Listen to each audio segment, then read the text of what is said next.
Hi, we are going to learn how to calculate trigonometric ratios in a right triangle using an example with measurements, all right?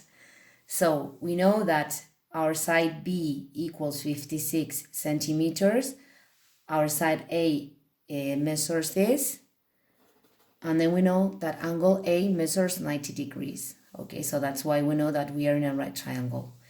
Always sides with lowercase letters and angles with capital letters.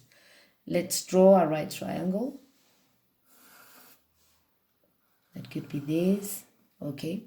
We know that my right triangle is here, so this must be the angle A.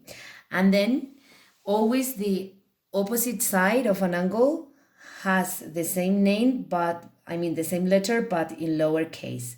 So this is the side A that measures 62.3 centimeters.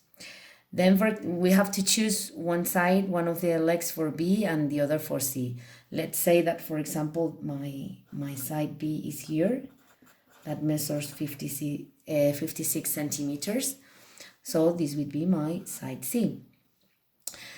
In this case, the angle B must be opposite to side B. So it must be here. And remember, angles with capital letters. So my angle C is here. We have to calculate trigonometric ratios, and we know that sine equals opposite side over hypotenuse and cosine adjacent over hypotenuse. So we need to know all the measurements of the sides of the triangle, but we don't know C. But no problem, because we can use Pythagoras theorem because this is a right triangle. So let's use it and calculate C. Pythagoras theorem. Pythagoras theorem says that hypotenuse square equals one leg square plus the other leg square. In this case, hypotenuse square would be 62.3 square equals one side square, one leg, plus the other one. We don't need to put centimeters, but I did it. And we have to isolate C. So we need to subtract 56 square here and here. So that's why this moves to the other side, subtracting. Minus 56 square. We have to get rid of the square, and the way we can do it is taking square roots both sides. Square root of something square equals what is that something, in this case C. And we need to perform this with the calculator. Let's do it. I turn it on and I put square root of, observe that here we have a bracket. If your calculator doesn't write the bracket, you need to do it because everything is inside the square root. If you don't write the bracket, the calculator will understand that just this is inside the square root. So bracket is mandatory here. And I write now 62.3 square minus 56 square. I close the bracket, equals 27.3. 27.3 centimeters. Now I know the measurement of C. I can write it here, 27.3 centimeters. Now let's go with the trigonometric ratios. For example, we can start with the angle C. Okay, sine of C would be opposite side over hypotenuse. The opposite side is this, over hypotenuse. So we would have 27.3 over 62.3. If we divide it, we obtain this result. Cosine of C.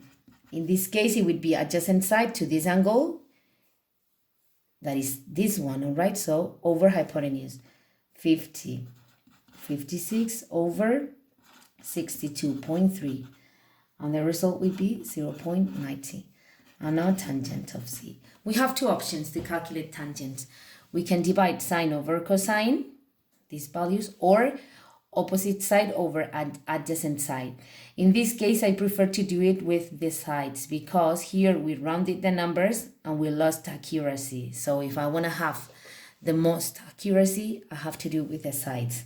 So it would be opposite, that is 27.3 over adjacent 56. And this equals 0.49.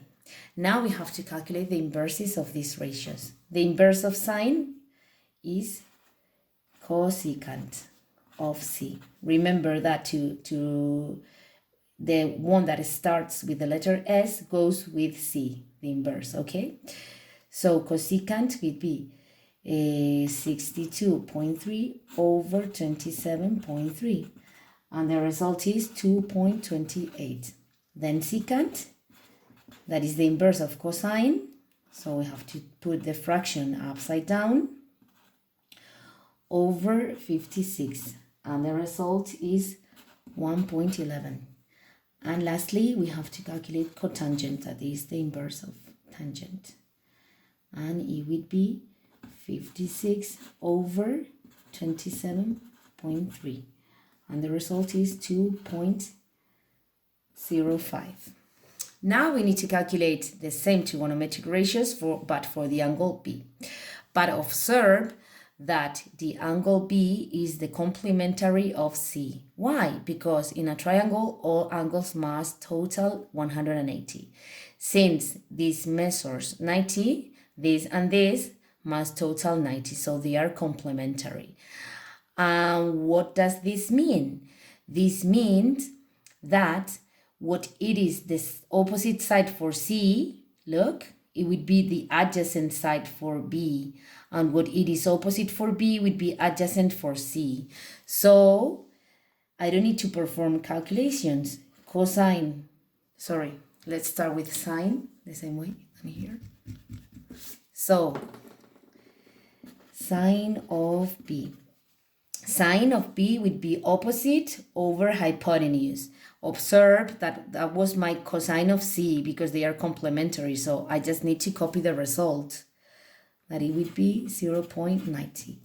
And something similar happens with cosine of B, that's the complementary angle. That would be my sine, because what it is opposite side for one angle is it is a adjacent side for the other.